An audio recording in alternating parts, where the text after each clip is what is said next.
چلو میں اپنے مہمان شورا کے حوالے اس کا بچہ 2 مصرع میں پڑھ دوں، یہ کہتے ہوئے کہ نشانی ماں کی دعاؤں کی ہے ابھی باقی۔ حاجی چاند صاحب جو میرے چھوٹے بھائی ہیں لیکن بزرگی آ گئی ہے، بڑے سلیقے سے بچے کو انعام دیا۔ جو میں کہہ رہا ہوں شعر عبرت کے لیے ہے، میں نے 2 بار دیکھا ہے، ابھی تو 2 مہینہ پہلے مکہ میں دیکھا، 2015 میں بھی دیکھا تھا۔ تابش: دعائیں ماں کی نشانی کی ہے ابھی باقی، نشانی ماں کی دعاؤں کی ہے ابھی باقی، نشانی ماں کی دعاؤں کی ہے ابھی باقی، جہاں سے آج بھی زمزم کا آب ملتا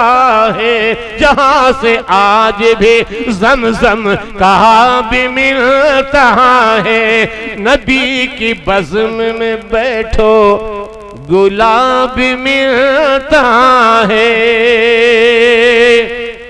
کچھ جگر کے کمزور شاعروں کے لیے، بچوں کے لیے ایک شعر کہہ کے سہیل چین پوری کو میں بلا دوں کہ شیر کے جیسا کلیجہ وہ جگر پیدا کر۔ یہ مرشد رضا پر بھی لاگو ہے، حامد رضا پر بھی،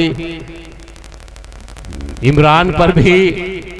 جاوید پر بھی، آنے والے شاعروں پر بھی لاگو ہے یہ شعر کہ شیر کے جیسا کلیجہ وہ جگر پیدا کر، دیکھ لے خلد ہے قدموں میں نظر پیدا کر، دیکھ لے خلد ہے قدموں میں نظر پیدا کر، اور مانگنے والوں پہ تو اتنا برستا کیوں ہے، بھیک دینے کی تمنا وہ ہنر پیدا کر۔ سہیل چین پوری، ماہر چین پوری، میں چاہوں گا کہ آپ کی کوشش سے یہ دونوں شعراء آئے ہیں، ان کے لیے کچھ وقت کا لحاظ کرتے ہوئے آپ ایسا کلام سنائیں جس پہ روحانی کیفیت بھی ہو جائے۔